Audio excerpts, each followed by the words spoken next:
une performance bouleversante. Dimanche 9 janvier 2022, Stromae crée la surprise en interprétant son nouveau titre, intitulé L'Enfer, sur le plateau du journal de 20h de TF1.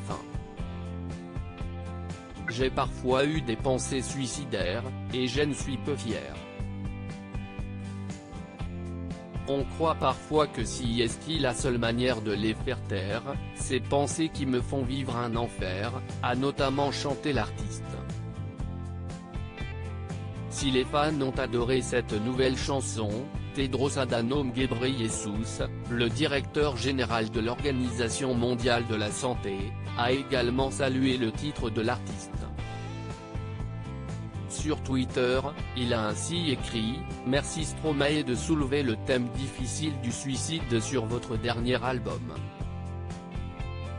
Il est si important de demander de l'aide lorsqu'on souffre et de soutenir ceux qui ont besoin d'aide. » Visiblement pas fan de la nouvelle chanson de l'artiste belge, Booba s'en est pris à lui, à Gims et à Orelsan en partageant une photo du trio sur le compte Instagram de son média Au Calme. En légende, le rappeur a écrit « Trois grosses merdes et l'autre, il revient gonflé au Xanax sur TF1. Il nous parle de sa dépression, mais frérot, le monde entier est en train d'écouler en scène bas les couilles de ta vie. Tu nous sers à quoi, on ne t'a pas attendu pour déprimer. Nous, on n'a plus aucune liberté. Va prendre tes cachetons et reste au lit. Ah je ne peux plus, excusez-moi. » En story, le rappeur en a rajouté une couche en écrivant « Sois fier de tes faiblesses mon fils. Abandonne quand si est dur, sois une grosse victime et que l'échec soit avec toi. Et prends tes cachetons avant de pisser au lit. » Vague de soutien envers Stromae suite aux propos de Booba, de nombreux internautes se sont exprimés à leur tour sur les réseaux sociaux.